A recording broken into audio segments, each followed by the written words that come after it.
This is my short scale headless bass, 30-inch scale, fretless, that is akin to the very first instrument I ever made, which was a fretless bass, very much the same geometry, parts and shapes I stole directly from them. What I wanted to do is make a version of it now that I've, 30 years later, now that I can actually make a better instrument, but still staying true to the original intent, the original freshness of the idea from 1984,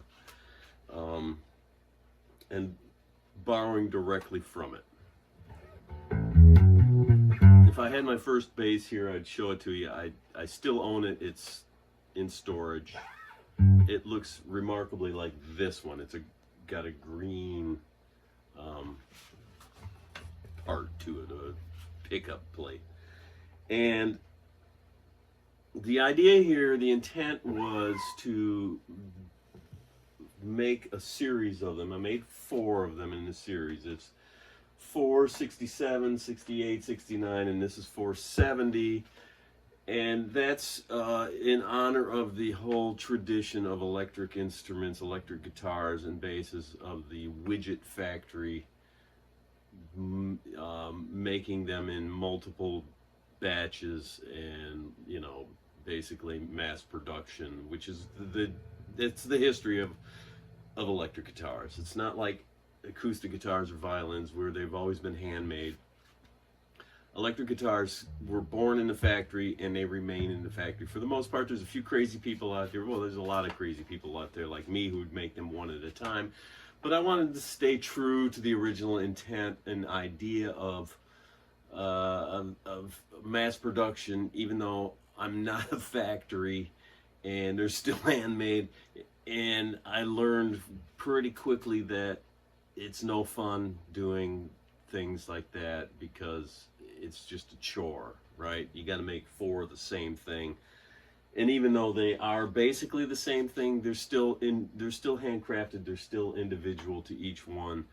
Sure, I cut all the parts out identical, but when it comes to fitting them, they all fit a little bit different. So, for instance, you can't take a part from this and interchange it with a part from that. It's just not going to fit correctly because I made them.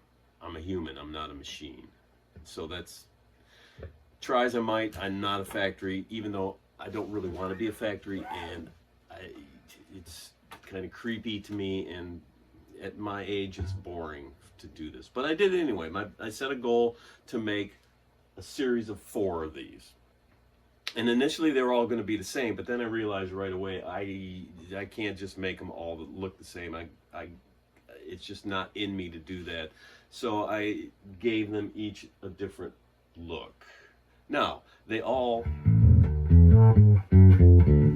play and sound just like this,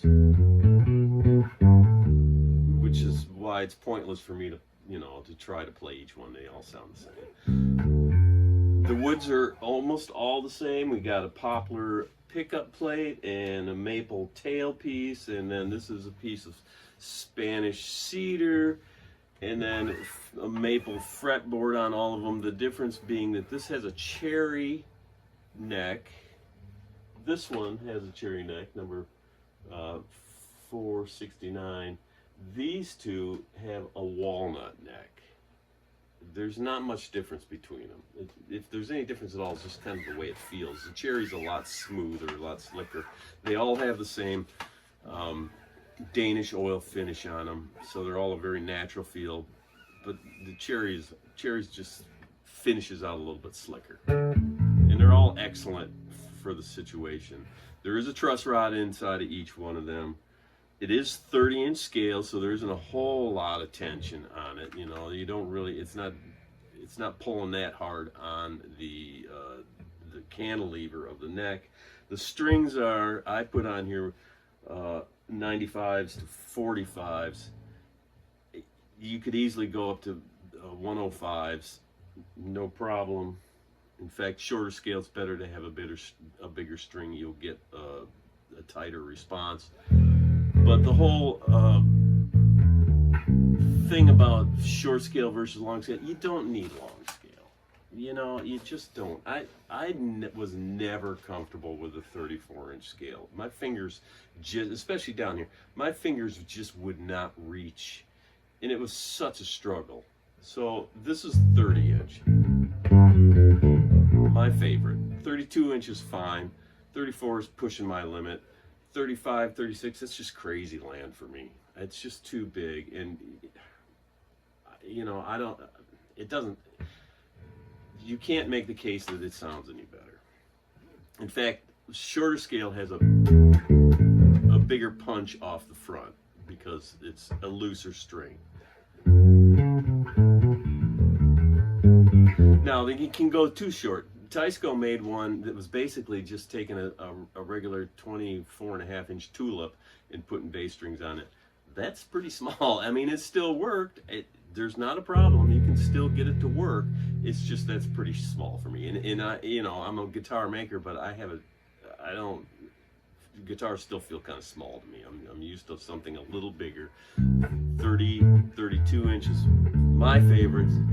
Doesn't get enough attention in the world, doesn't get much respect, and that's what I'm gonna make. So the other weird thing about these, right, is, oh my God, it's a stick bass, it's tiny, nothing to lean on. Yeah, you gotta have a strap on. In fact, I make them with a strap. I'm including a strap with each one of these, and it has the Dunlop release system on there, which is nice because you can just pop them off and, you know, they're on there for good. It's balanced well enough. I mean, it does have a little neck dive, but hardly anything. The whole thing only weighs just over 4 pounds, right? And I've been playing these things for 30 years, so I'm used to it. It's not a big deal to me. I know the small body just weirds people out. I like it just because it's not 9 pounds. Never liked those 9-pounders. So these have the Type 1 polypole humbucker pickup, just like the first bass I ever made, only it's vastly improved than the original. The original had near zero output, and I had to boost it all the time. This has your normal kind of passive pickup output.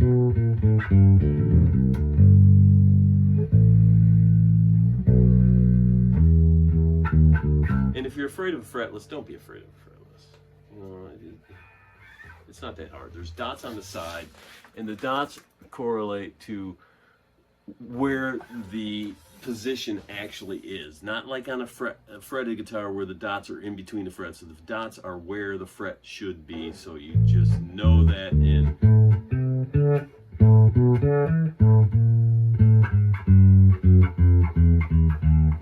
it even has a 1 fret dot. So that's not anything to be afraid of. There's a real beauty in a fretless bass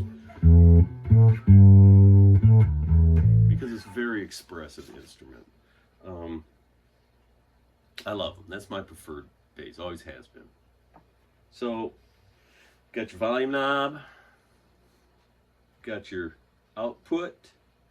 There is this aluminum bridge, has a couple of adjusting screws so you can lift or lower it. I think all of them I've got it, so if you lower it all the way, if you load it all the way, the strings are going to touch the fretboard. You don't want that. So that has a height adjustment in case you like a lower or higher action.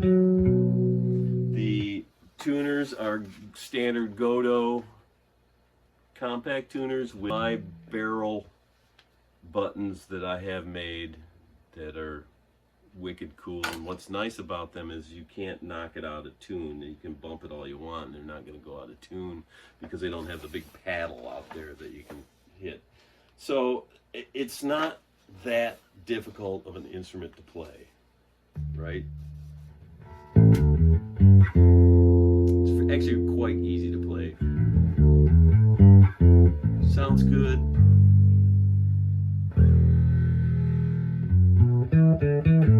That's going through a guitar amp. Through a bass amp, it's really rich and deep.